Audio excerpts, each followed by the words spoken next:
All right, broadcasting. Well, not live, but sort of live.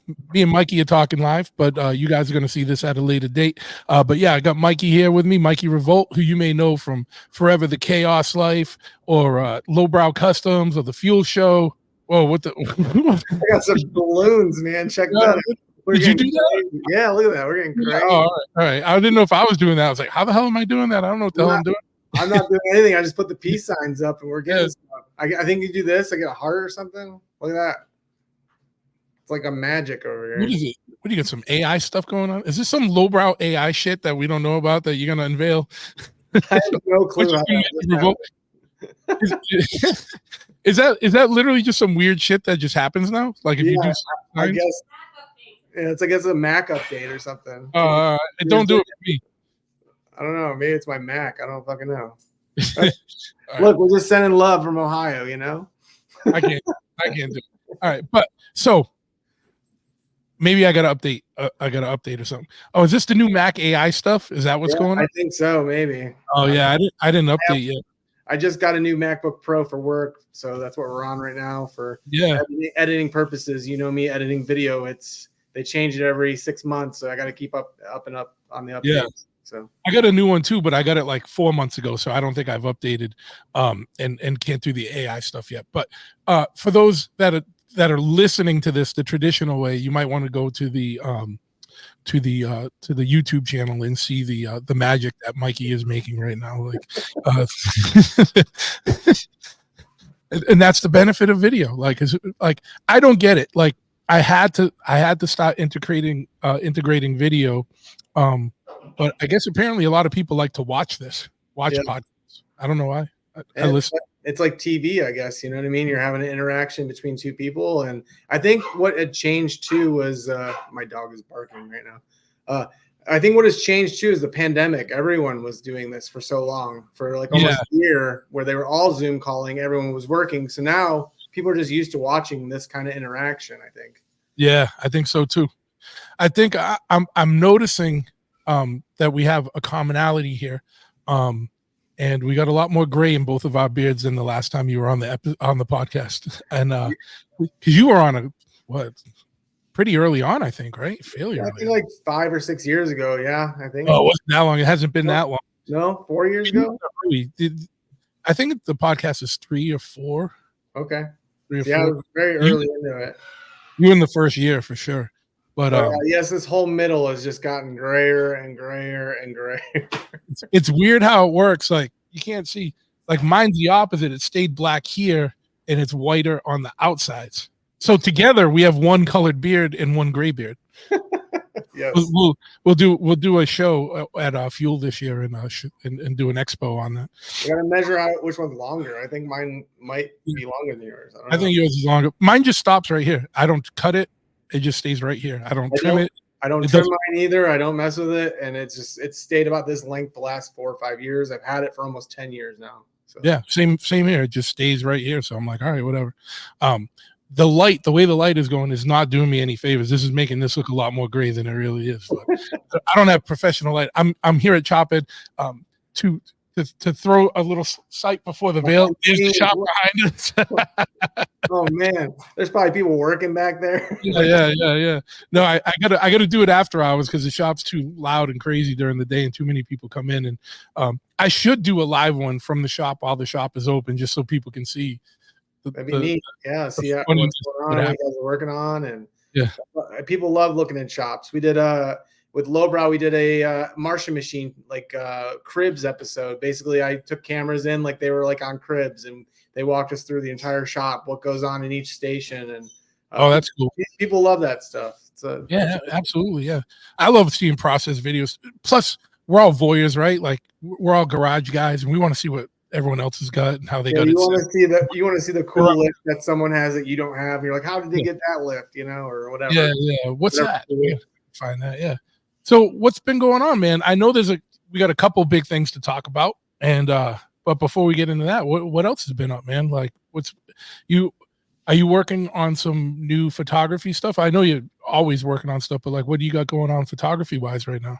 I shoot all the time at Lowbrow, so it's like nonstop trying to create and be creative, and it gets hard some days. And then I've been really videoing, like tons of video. Everything's video. So lots of how-to tech tip videos and product placement videos and product, how to use products and all that stuff. That's been my main focus the last couple of years. But when I go on a trip by myself or with my wife, or we're out and about, I've actually kind of put the camera down a little bit. I've kind of just. I was just gonna ask that. I was gonna say, like, doing it all day, every day for work, has it like affected how you do it, like recreationally or like personally outside of doing it for Lowbrow? My wife just sadly said yes, because she loved me taking photos of her all the time, and and just in general, we're just taking photos like at dinner or something or whatever, or we're going roller skating, and I don't want to take a photo all the time. So it bums her out a little bit, but it's like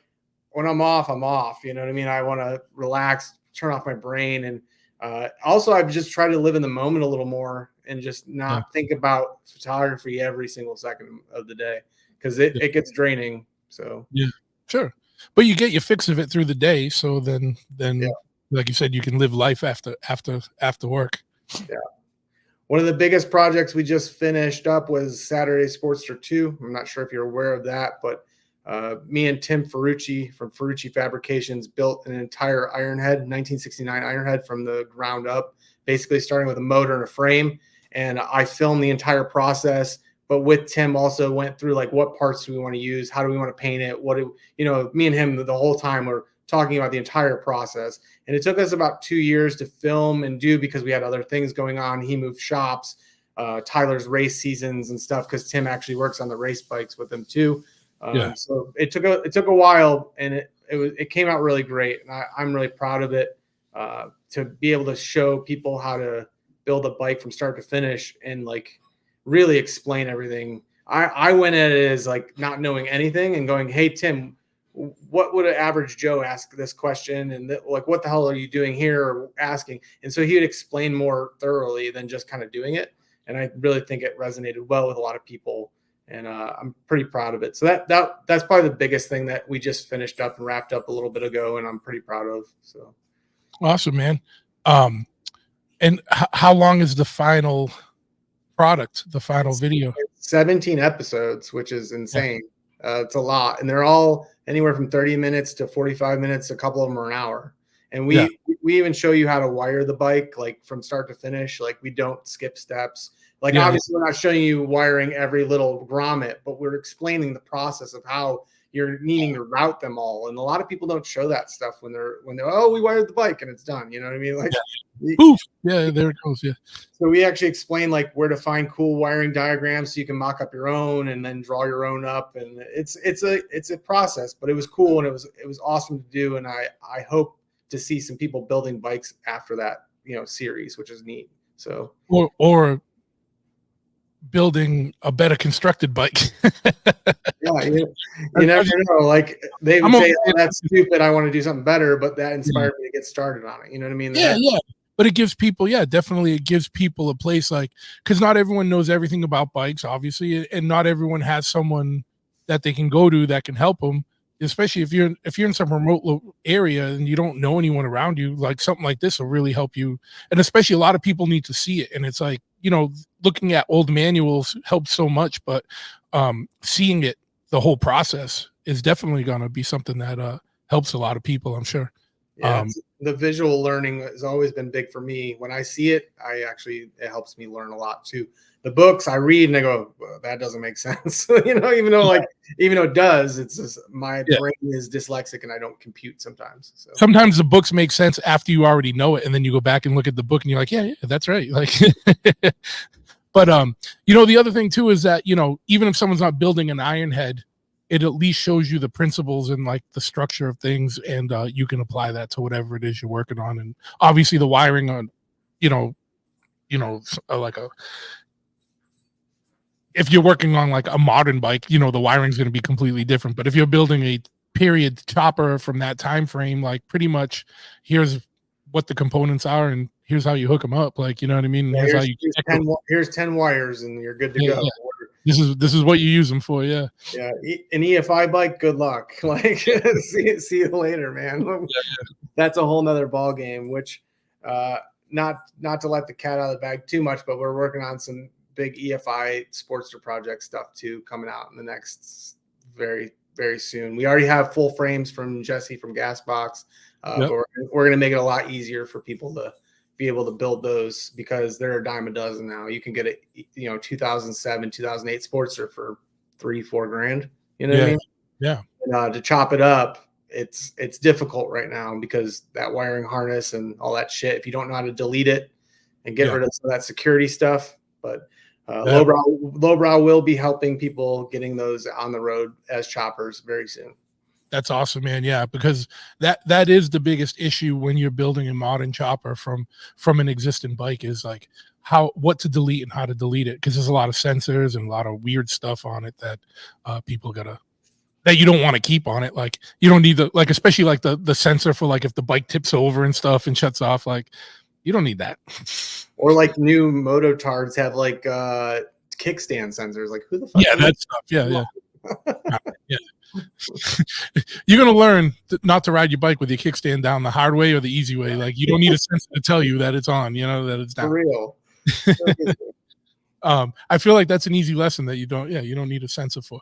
But so yeah, man. Speaking of Lowbrow, and I know the title, like, this is big news, right? It's 20 years. Yeah, 20-year anniversary from Tyler starting it in his garage in his little old Hinkley house. You and him are OGs when it comes to Triumph stuff, and that's why we started. It was just we couldn't find Triumph shit anywhere, so he's like, there's got to be a better way. So we started ordering it from people and started Lowbrow. And looking back at the website back 20 years ago, it's so crazy how the evolutions have changed. And then you look at the pictures of his garage and how it's changed, and now we're in a 25,000 square foot warehouse. You know what I mean? That's just wild. It's bananas to think about his progression and all that jazz. And it's funny too, because how we first met was on this, like, such early days of the internet. There was like a Triumph choppers like list, and like an email list. So people would post stuff on the email list, and it would just go out to all the people on the email. Right. It was before there was like Jockey Journal and all that shit. Social media. There wasn't no blogs or social media or like that type of stuff. And then, all that stuff came later, and it's like, so I met Tyler back in those days because we were on the same Triumph chopper or Triumph chopper mail list. And that's how we got connected with Englishmen from the Horse and all that stuff. It was super old days, like 20 something years ago. And I remember Tyler just getting started. I got a piece of history I can show you, but I'll send you pictures of it later. I don't know if you guys have any over there, but in the early days we did a collabo chopperhead Lowbrow 4x6 promo card to put in the chopperhead orders and the Lowbrow orders. So there's chopperhead on one side and Lowbrow on the other. It's pretty funny. If it was while Longhair was there, I guarantee it's in the archives. We have a whole archive of basically like a safe of just everything that's ever been printed, or stickers and everything. We try to keep everything, even though Tyler goes through once a year and kind of throws shit away. You'll see Longhair like, no, don't throw that away. Don't throw that away. Like, you got to archive that, so yeah. Tyler doesn't like keeping a lot of things, and Jason's the opposite.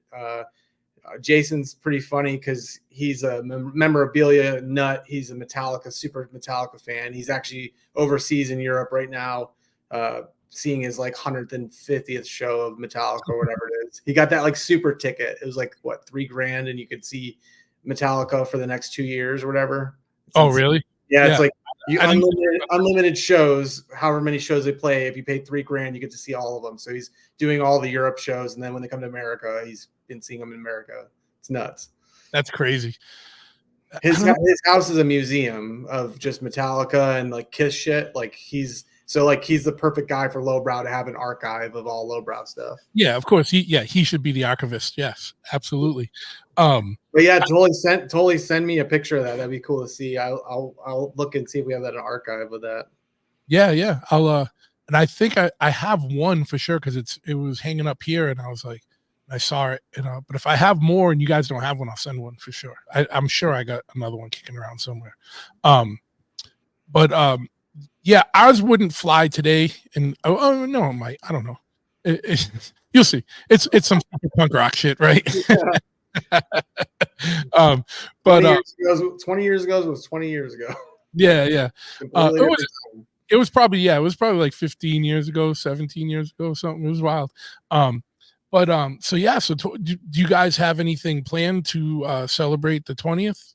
Yeah, we're doing a big giveaway this year. We're doing what they call a lowbrow golden ticket. We came up with this in a marketing meeting. Like, wouldn't it be cool if you like opened up your order and you got like a Charlie and the Chocolate Factory golden ticket, right? And Yeah, yeah. we're all laughing about it. And then we hit up Martian Machine and we said, "Hey, man, can you cast up a golden ticket with a logo and this and that?" And he fucking knocked it out of the park. Tyler Marr just knocked it out of the park. It's a like a 12-inch by 6-inch wide, almost an inch thick brass and mixed metal thing. It looks gold. He like polishes them up, and we hand number them. He hand stamped every single one. We're doing 20 of them for 20 years. And if you get one of those in your box, you win $1,000 gift card to Lowbrow Customs. So he's giving away $20,000 in product basically this year as a celebration and thank you to the customers. And it's pretty amazing to, you know, he already gives back so much when it comes to sponsoring everyone's little show to big shows to just even like a build, like somebody needs help, you know, he's gonna help out. But to then give away $20,000 of pure product is nuts. So yeah, yeah. Especially when you guys sell a lot of stuff that isn't like that lowbrow didn't make, like, because you distribute a lot of people, like you sell our oil tanks and different stuff. So like so that's cool, man. So if you order a t-shirt and the package comes and it weighs about 10 pounds, you know there's a pretty good chance that you might have one of those fuckers in there. For sure. I think we picked one person that ordered like a patch once. Yeah. It was like that guy's winning. Like it was just like that was it. And yeah, he was like, I just ordered a patch. What the fuck? Like that's crazy. So but that makes a customer for life. You know what I mean? Like he might have ordered only once, but now he's gonna order forever from us. And he's gonna have a plaque on his wall. He's gonna have a good start on a bike build with $1,000, you know, or he's gonna have a really cool jacket. Yeah. He's gonna have every patch that ever was. Like it's just littered. He's gonna have 3 jackets just littered to patches. How fucking funny would it be if that dude just bought $1,000 of patches, like just wiped you guys out of patches and then started his own patch store? Oh man, so silly. Yeah, we're not gonna give him ideas, like, you know. Yeah, don't give him too many ideas. But so yeah, man, that's rad, dude. 20 years. It's weird how time flies, especially because when we're in this stuff, like, I don't know how to explain it. I was telling people, I was like, motorcycle stuff and punk rock stuff is like the Peter Pan theory, because it keeps you young, and so you don't realize how long shit's been around, like, and how long we've been all doing this stuff. You know what I mean? Until you sit back and be like, damn, 20 years, shit. You know what I mean? And yeah, it's just wacky, dude.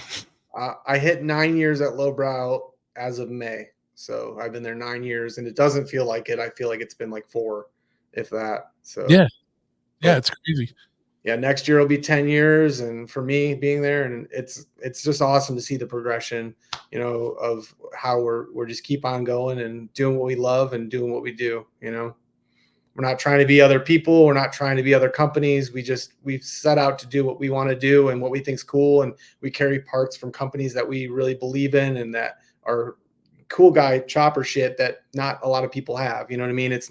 We're not just pulling everything out of the drag catalog. You know what I mean? Like, we're really trying to curate and make cool decisions to make people's bikes fucking cool. You know what I mean? And you guys have always supported more of the independent manufacturers and independent shops. Like, of course, there's stuff, you know, like you said, you're not pull everything out of the drag, but there is some stuff you can only kind of get from there or other distros. But by and large, most of your catalog is made of stuff that either you guys are making or like other independent or like, you know, manufacturers out, which is cool, man. Yeah, we're striving really hard, especially after the pandemic too, to make a lot of shit in Ohio. Like, we're trying to really make a lot of stuff in Ohio with companies that we work with. We don't have an actual machine shop in our shop. We're more of a distributor / e-commerce, but we have a lot of partners and a lot of people that we work with in Cleveland and in what is that called?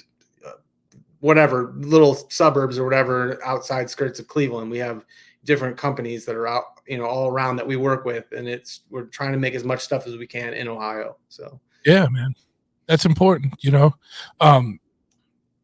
we try and do that too. You know what I mean? As much as we can, first in house, and then what we can't get, like we outsource to like people in the local community, like, and then like the state in general. Then as long as it's in the United States, even, you know, that's cool. Like, and then, you know, whatever, you know, you do what you can.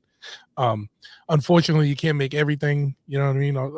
It's impossible. No one would buy our gas tanks if we could make gas tanks in Yeah, America. no one's gonna spend $700. Yeah, Yeah, it'd like be $750 to $1,000 to stamp. yeah, You know what I mean? And like, no one's gonna pay that. So no. I there's mean, there's the one nut job that might, and then he'll make it his own. But like, that's not yeah, sufficient, and that's not gonna make business. You know? yeah. People don't even want to pay that anymore for like for like a handmade one-off anymore. Like, you know what I mean? Because especially because there's so many cool $200 tanks, like what that you can take that and use it as a starting ground and customize it, you know, to suit. But which is a cool thing to me. Like, you know, every tank I ever loved is like in production still. I can go get a peanut wassail or a fucking banana wassail or a fucking whatever. You know what I mean? They're all there. You know, it's like someone's doing it. You know what I mean? So, but yeah, man. So let's talk about the other big thing, which is fuel that's coming up the end of the month. Was it the 27th? What are we talking about? Yeah, yeah. I'm just joking. I know. Like you don't even. This is like you're off work. Like you're like, I don't want to talk about this right now. Yeah, Fuel Cleveland. It's a motorcycle show that Jesse from the Gas Box, myself, and Tyler from Lowbrow started back in 2015. We're on our 9th show. We would have been 10 if the pandemic didn't happen. This would have been the 10th, but we're at our 9th show. So next year we'll have a 10-year anniversary, big blowout. But this year's 9 years. Still going to be bitching. You're coming down. So I'm really stoked on that. Chop Ahead's going to be there, so make sure to come follow all his social media antics, and maybe we'll jump some mini bikes in front of his booth or something. You've never done that before. Don't call the security on me. Like, what was funny is when we were doing that at the horse thing, like they were like touting it the first day. You could tell they were promoting it, they were reposting it, and blah blah blah. And then the next day it was like the lawyers must have got called or something, and they were like, no. It was like right before the jump of death. It was like all of a sudden all the security showed up and like put the kibosh down, but whatever. That shit was funny as hell. We're just trying to do dumb shit and have a good time. That's all, you know. Like, but yeah. Fuel is one of my favorite shows, like if not my favorite show. Like I was saying, it was like last year was the only year I missed due to extraneous circumstances, but I've been at all the other ones and it's been awesome, and it's been great to see the evolution of it. And I missed seeing at the new location, but I went to every other location, which it's always been a good time and always been a well curated and well managed show. So kudos to you guys on that. But yeah, man, I'm stoked to see what's in store. What's some of the things that are going to be happening at the show this year, man? Well, I'll say bring your walking shoes. There's 90 acres, so this place is humongous. It's very, very large. Basically, we have a ride-in show where everyone rides in. If you ride a motorcycle, you do not have to pay to park it, and you don't pay to get in the show. It's still completely free, which is awesome. And if you do ride in a cage, as some may call it, or a car with family members or anything like that, you will have to pay $10 for parking. That's just one of the things. But hey, you're bringing a whole bunch of people, $10 to park your car because you couldn't ride your motorcycle in. It is what it is. But we don't charge anything at the gate for the show or anything like that. So the show's still free. The motorcycles last year, we counted on a clicker, every single one that rolled in. Over 6,700 motorcycles rolled into the show. So you're going to see from your normal Fat Bob Ultra Glides, but then you're also going to see crazy, awesome vintage bikes from all over the country that we couldn't even invite because we only have so much room to put in the show. Every year I go in that ride-in show and you could spend hours there just picking out really cool bikes. You know what I mean? And it's just cool also to look at the license plates and see who and where they rode from. You know what I mean? Yeah, absolutely. So there's that.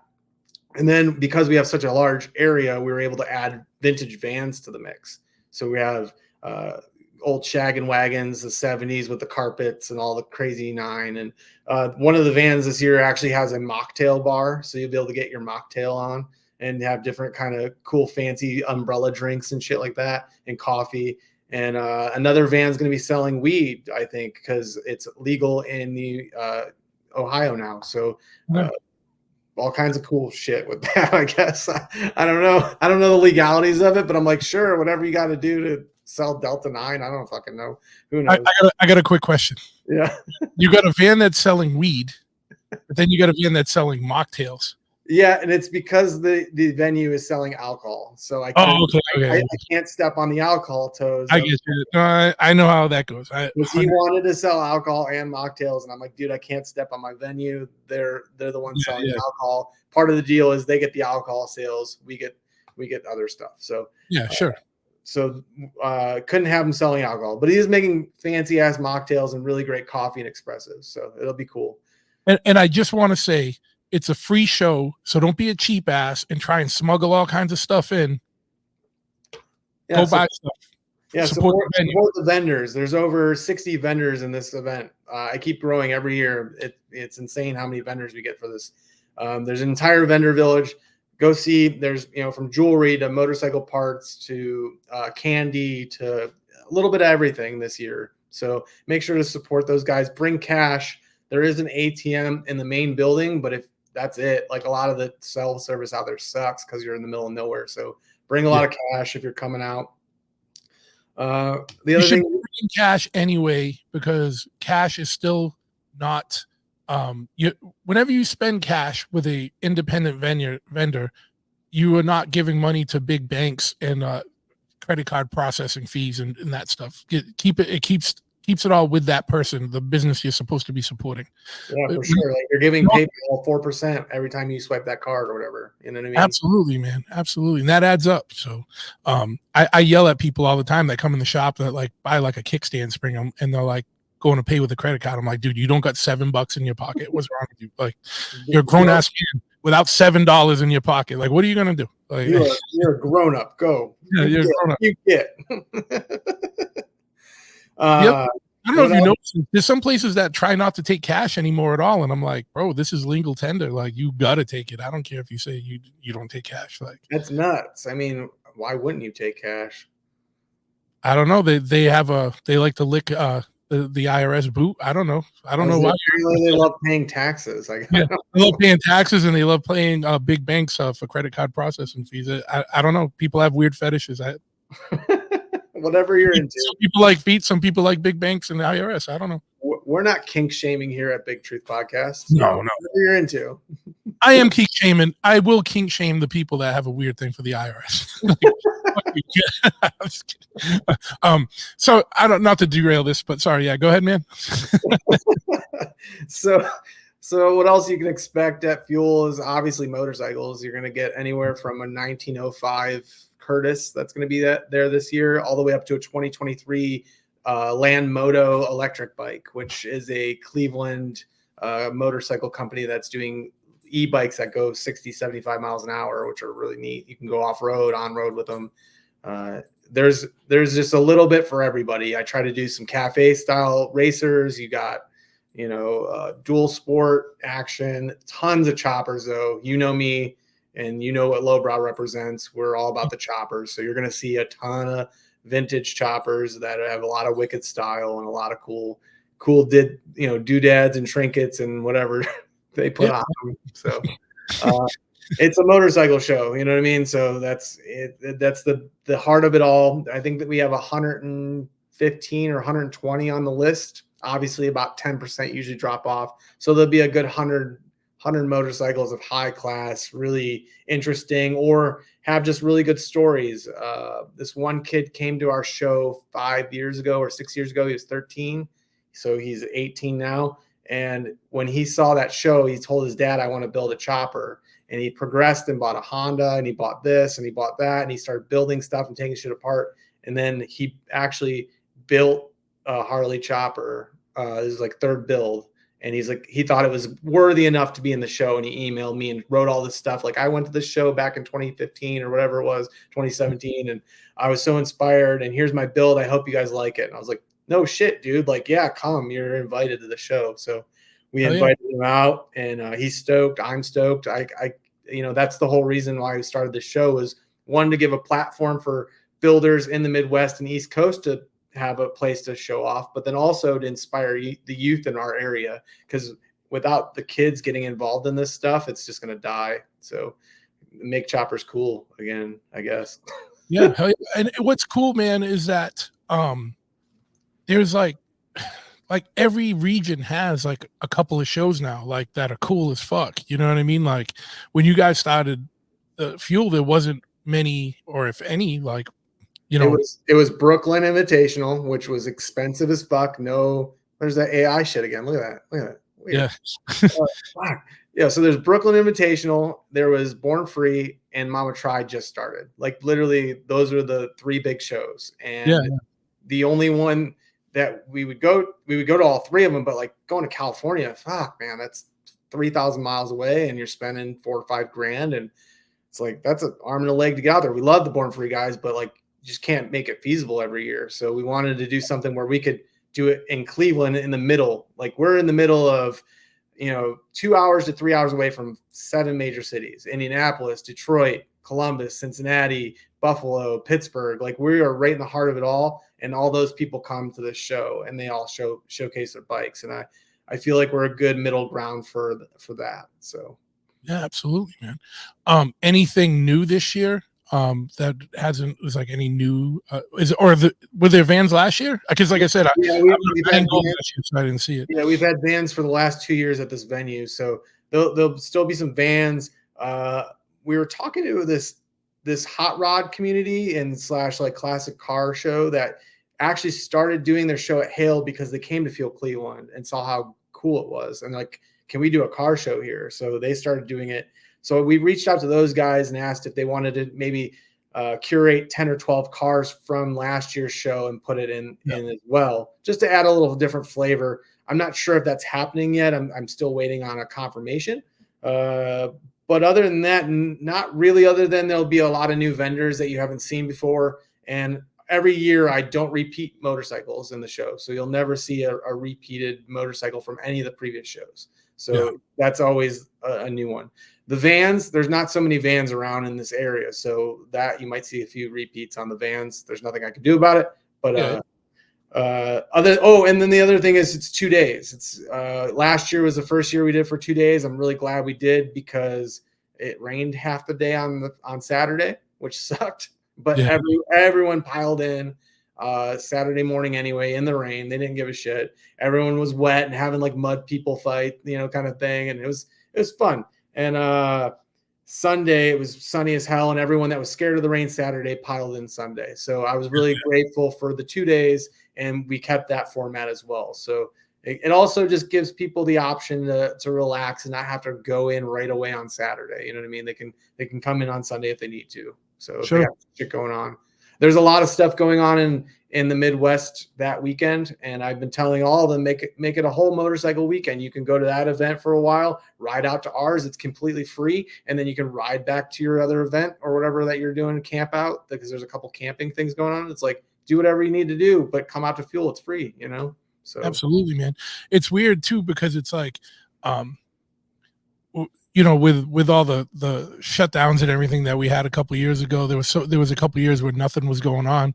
Now there's so much shit going on, and it's all like there'll be nothing for like a week, and then like the next weekend there's like 5 things going on, and you got to make choices and stuff. But like you were saying, there's so many shows now. Like when we started, there was not many to do, and I think it's part to do with people want to do their own thing and they want to try it and start something and see their area look as cool as what it is at Fuel Cleveland or at the Cheap Thrills event. They want to make their own kind of version of that, and I respect it. I think it's cool. One of the other cool shows that's out right now is Kurt DeCiro's Pittsburgh Glory Days. I love that show, and that came out of nowhere. And when it first came out, I was like, man, this is great. It's great for his city. It still pulls people from my show and vice versa. And like everyone just gets to intermingle. And it's almost like a little tour now of like different shows you can go to and see all your friends, which it used to be back in the day like that. So. Yeah, absolutely, man. The other question is, what are the pre-parties and the after parties this year? So That's the a big one. pre-party, we got one of our main sponsors, Hall of Fame Harley Davidson. They're out of Cuyahoga Falls. They are doing a 4 to 7 mini pre-party. American Metal is another sponsor. They're going to be serving their whiskey there, also serving beer, bikini bike washes if you're into that.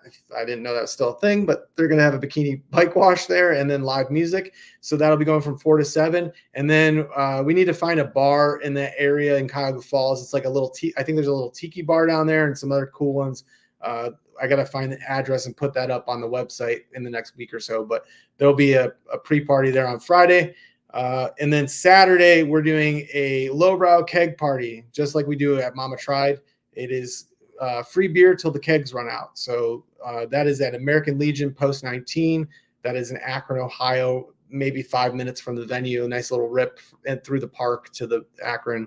And you get to American Legion, and I believe Lowbrow is buying 2 kegs, and that's free till it runs out. And that always just gets people turned up, have fun. And then once you had 1 or 2 free drinks, then you're going to go buy 5 more. And I don't know if you've ever partied in Ohio, beer is super cheap. It's not like Canada or like, New York City prices. It's, $2 for a fucking Black Label still, you know what I mean? So Yeah.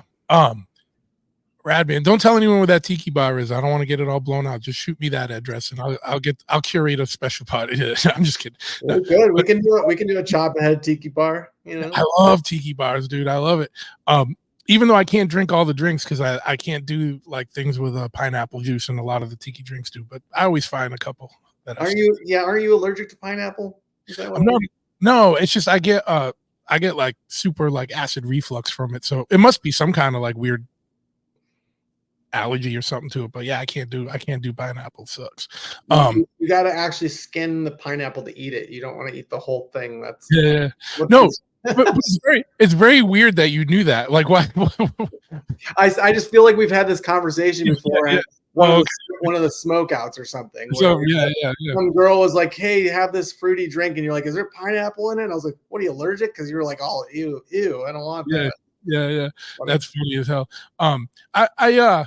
I miss the glory days of the smokeout. That used to be such a wild and like fun show. Like the first I don't know 8 years of it or so. It was bananas. I heard it was good. I haven't gone to it now that Chris and Cycle Source took it over. Yeah. But I'm very interested in checking it out. But I didn't go this year. Or did it already happen, or it's about to happen? They have one coming up in August. All right, I knew it was coming up. Yeah. No, September. Sorry, it's like the first week in September. We're going to be Lowbrow. We're going to be at World of Speed, I believe. Tyler, myself, and Greg, and a few others. But we also signed up to do Smokeout. So Jeff Wells, who used to be with Super Trap, is now with us. He works for Lowbrow, and our chief executive officer Dan, and I think one other person are going to go to the Smokeout event. So we'll be in 2 different places the same week, which is pretty neat. We usually don't do that too much. So, but they went last year and they said it was a great time. The V&M guys were down there, and they had a hell of a good time. It's still got that essence of fun, and lots of bands, lots of good, like Chris and Heather kill it when it comes to organization and doing good things for the community. I actually was just on their podcast a couple days ago. So, hell yeah, man. Their shop talk or whatever. So good people. Shout out to them. Yeah, shout out to Chris and Cycle Source fam. Yeah, dude. So blanking out here on something. There was something I wanted to ask you. Are you doing any follow-ups to the Forever the Chaos Life, or are you kind of putting that on hold for now?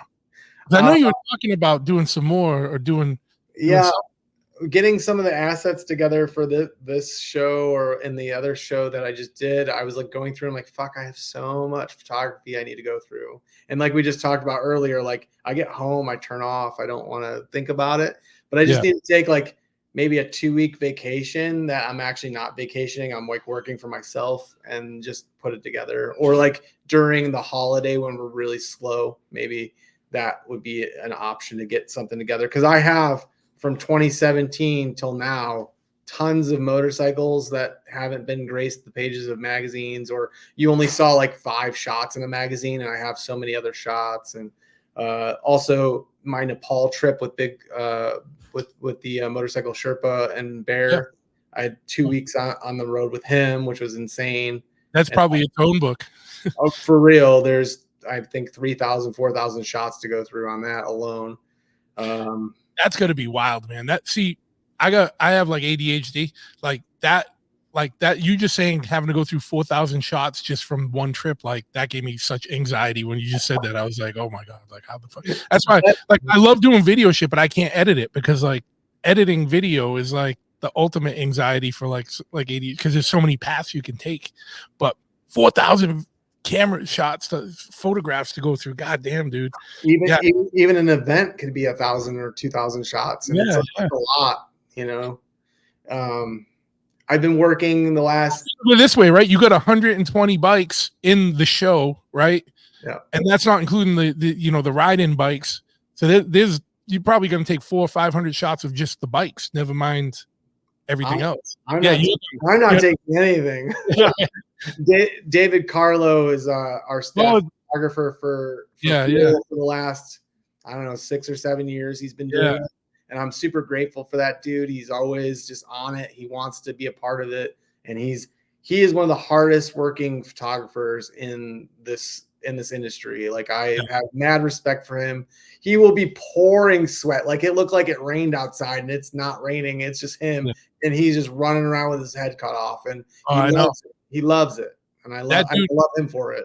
That dude's an asset, man. That dude, shout out to Dave, man, because he gets it done quick and efficiently and well, like, because he's always like, all right, come on, man, like, let's do a couple shots, and you do it, and you're like, all right, this is gonna be dumb because it's like whatever, like we just did it for 30 seconds, you know what I mean? Then it's like he'll show you the picture later, and it's like, and he keeps in touch with everybody too. He's like, oh, here's your shot, and it's like, god damn, dude, how are you keeping track of all this shit? Yeah, he's very organized, and he's very good at what he does, and I have mad respect for that dude, and I'm just grateful that he wants to work with us all the time. So yeah, he's a good one. Forgot about Dave. Yeah, because like I said, I wasn't there last year. So, but yeah, man. So stoked. We got 20-year anniversary. You got the fuel. What else is going on, man? Tyler's hoping to break records, and I've been filming that for the last 3.5 years. He wrecked in 2022 on his duel, which was the first time it was ever out in the saw that wrecked. We had a issue with the front end or the front wheel. I think there was something wrong with the front end.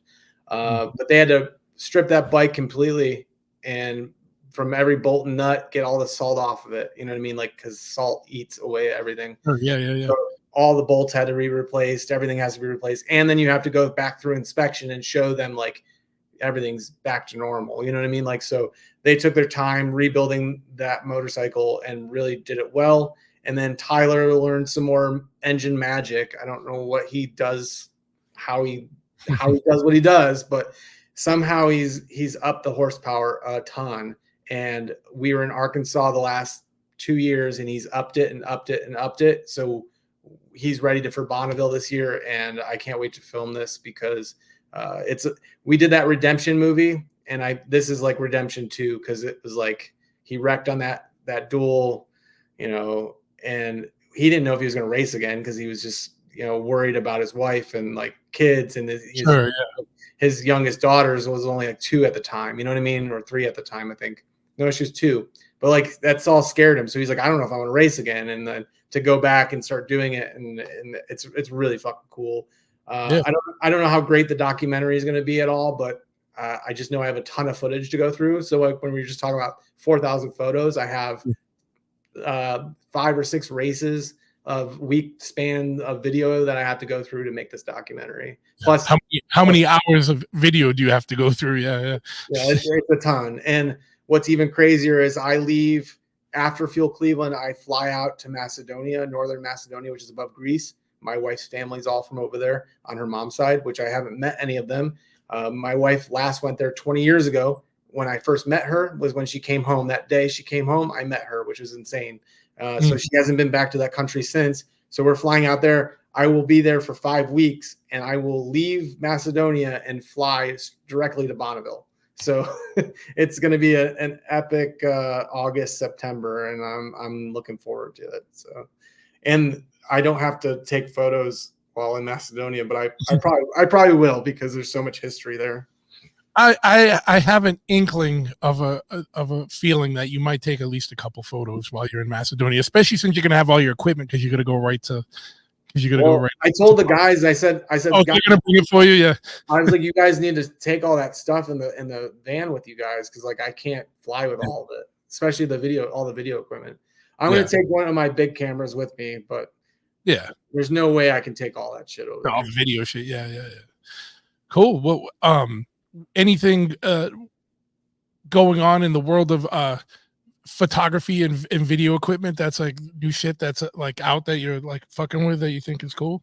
Because I've been kind of out of the loop on stuff, so I'm just asking for personal interest. I've been a Canon dude forever, and I'm still Canon, but I've always had mirrored digital cameras, and I went mirrorless the last year. I got the new R5 mirrorless cameras, and not one, but I got two, so that all the video, when I do double shots of like interviews and stuff, everything looks the same, like same color, like color grading and the actual like digital megapixel 4K or 1080 or whatever you want to do, it's all going to look the same. Because what I was finding is I was shooting with a 5D Mark III, I believe it was, and then also that R5, and the R5 was just so much crisper, even though it still was shooting in 1080. The video, I was getting just dull photo or dull video from the Mark V. So I was like, we got to get another R5. And these cameras are so fast that, I mean, I could shoot 14, 15 frames a second. If I'm like riding next to somebody, I can just hold the trigger down. I don't like doing that because what we talked about with 3,000 shots going through all of them and having to pick the perfect one. I'd rather take one at a time, but the option's there. If something's really fucking fast, I have 15 frames a second, which is insane. And then, well, yeah, one of them is going to be the one, right? Yeah, like that's awesome. And that camera shoots 42 megapixel, so I could blow your nose up on a billboard. You know what I mean? Yeah. It's so in depth. And I've been that should be the ad for the next year's fuel. Just my nose. Yeah, just blowing up. Cleveland, what is that? A nose? I don't know. Imagine what the pores would look like at a billboard size. Yeah, it's gross. There's like little worms coming out of them. Yeah, dude. But those R5s though, I've been able to capture some real beautiful images in the like. I feel like my photography game is at an all-time high with those cameras. Like a lot of people say, you know, it's the person, not the equipment. Like you can make magic with shitty equipment, which is true. But when you have the nice equipment and you have the skill and the knowledge of how long I've been doing this, like it's just elevated my shit to like the extreme. And Photoshop, I don't know if you've played with Photoshop or Lightroom, but the AI technology with like fixing little things is fucking insane. I heard. Yeah, I haven't played with it, but I heard with a dude that does a lot of the graphics for me says, yeah, that there's a lot of like AI features now. Yeah, like just today I was editing some dual engine shots and there was a Porta-John in the background. I just highlight it, hit generate, gone. See you later, Porta-John. And it's got like a tree that was normally would look like it was there. You know what I mean? Like it's always perfect. Like it makes no sense how good it is. Yeah. That's wild. Which, you know, not to go down a whole different path with this, is scary because think about, we don't know what we're being shown on a day-to-day basis anymore, and what's real and what's been fucked with, right? Like to the naked eye, you probably can't tell anymore. I bring up stuff to Kat about my wife, about social media, like something I'll say like, oh, did you hear this happen? And she's like, babe, and she'll like pull up 5 other things that it's fake and it was like messed up and like something fun. I'm like, I just don't believe social media anymore. I don't believe anything about it. I can't. Social media. I don't believe the news. I don't believe anything. I don't believe anything I look at anymore, really. It's wild. Yeah. But I'm using AI for like just minor touch ups. I'm not like altering. I'm not altering people's state of mind or like changing clothes or any of that stuff. Like I'm just trying to. You're not putting lowbrow shirts on people. No, like I'm just trying to clean it up a little bit. Yeah, sure. Because there's always some annoying little like spec or something stupid, and it's made my life easier. Which so if AI could stay at that level. Yeah, that level that'd be great. But unfortunately, it's getting into robots that can eat people and fucking whatever crazy shit. Like, it's funny, and a lot of people don't believe that. And it's like, go look it up. They literally have battle robots that are designed to eat organic material on the battlefield to recharge themselves. It's bananas, dude. Like, why would you make that? Like, it's Skynet, right? Like, that's wild. yeah, it's gonna be Terminator soon. I don't think anyone's watched Terminator in a while. They should all watch. Yeah. All watch Terminator. Everyone that's listening, watch Terminator. Yeah. Land 2. Judgment Day is my favorite. God, I love that. I still like the OG one. But Judgment Day is good. There's a couple of them are good. It got a little, I just like that. I love the T1000. That character is just so great. And then, who knew he's a motorcycle nut too, and president of the Boost Fighters. So yeah, and he owns a Harley shop, or a Harley dealership and stuff. Yeah, I haven't met him in person, but he followed me on the old Instagram, and I was like, oh shit, the T1000's following me. I got the Melty Terminator as a friend. Like, no. and I don't get stoked on like who you follow or any of that shit, and I don't really care about movie stars or any of that stuff either too much. But like, I just thought it was funny. I was like, man, the T1000's following me. That's fucking crazy. Yeah, dude. But yeah, dude. Yeah, it's wild, man. I can't wait to come out there, man. And it's been a while and see everybody and throw down, man. You bringing a big crew or just one of your shop lackeys like last time? I don't know. Like, so, was it the young kid that came with me? Yeah, you saw a young kid last time. You're like, he doesn't know what he's in for. Designated driver, bro. Like, it was cool. I got him in all the bars and everything. I was like, he's my designated driver now. That Adam's awesome, man. I think I have 2 people that work here at the shop, and they're that are coming, and they're both named Ryan. So I'm bringing the Ryans, like in Ryan Square.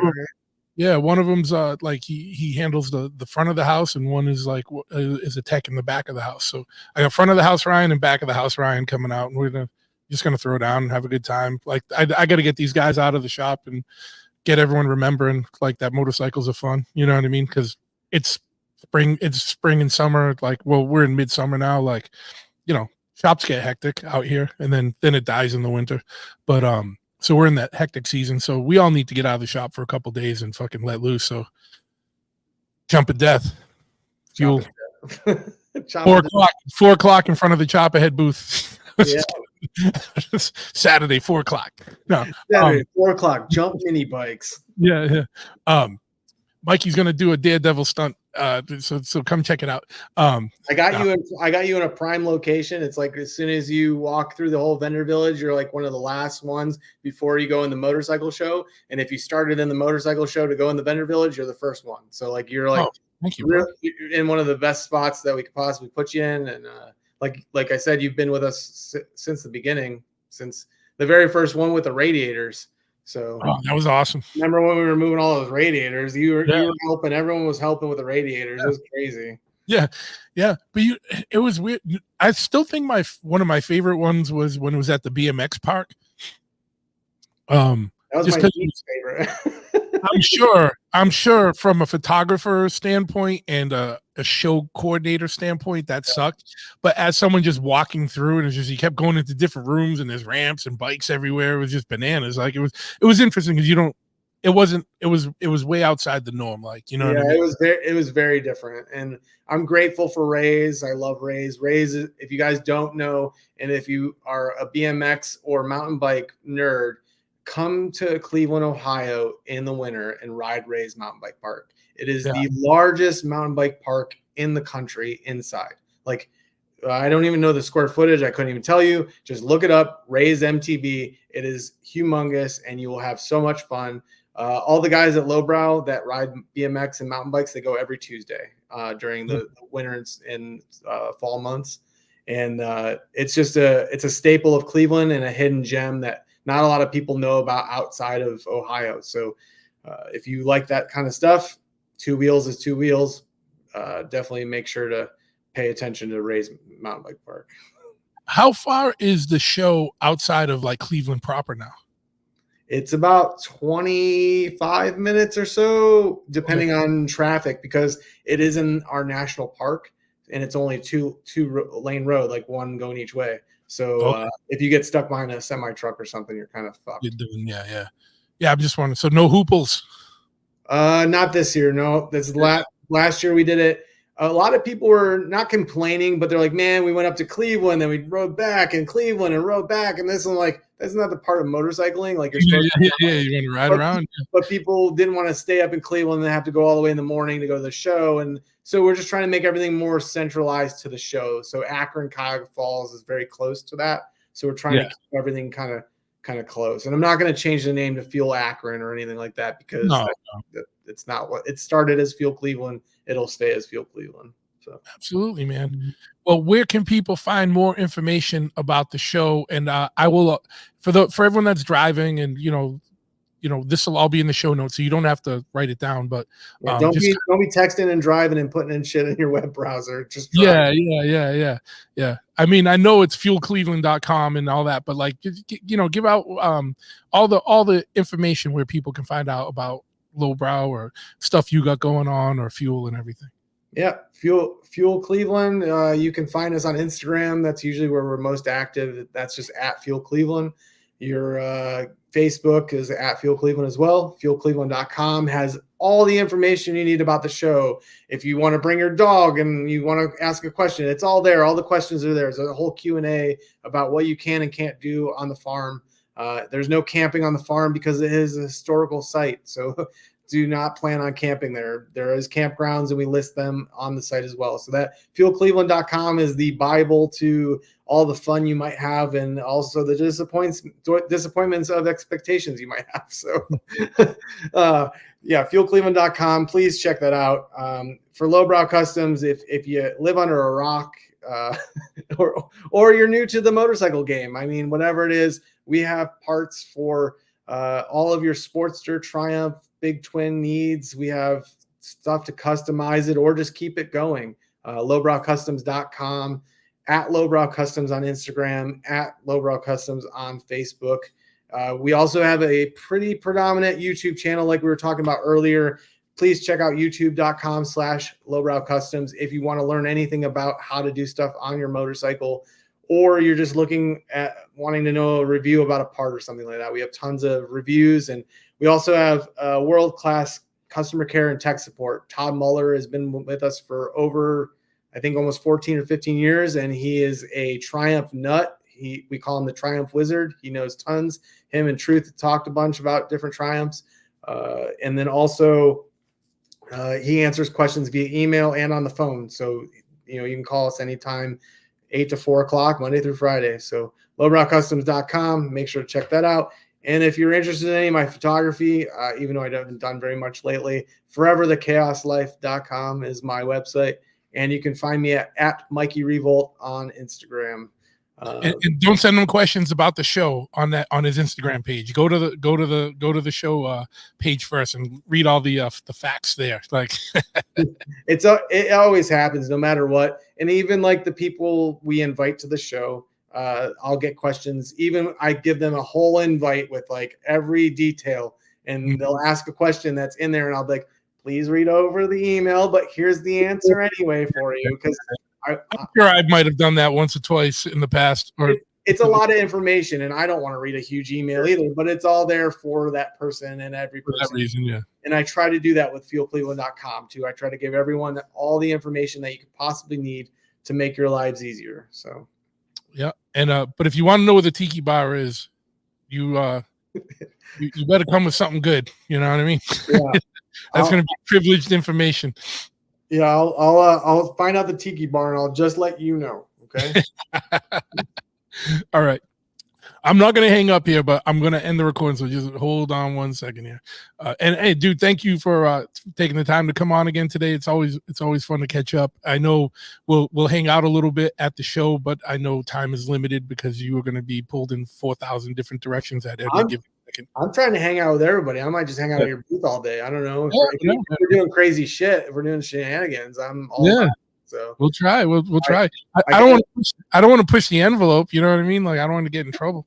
I got enough staff to help us out with everything, so I'm trying to take it easy, and like the setup process. Once it's set up, then the show doors open. That's it. Like I don't want to worry about it anymore. You know what I mean? Yeah, I get it. You're not gonna have to walk around with a walkie-talkie and be beholden to. I just want to be I want to be Warren Heyer of the world and Scott Johnson of the world. You know, like once my side's open, they're good to go. Like they're like we're done. I want to be that guy. Absolutely, you're that guy. You're that guy. Like, and you know, worst comes to worst, and you need to escape, I'll hide you. So just come find me, and we'll go to the tiki bar. All right, all right. Hold on 1 second here, buddy. I appreciate it, brother. All right. Yeah. Shit. I shut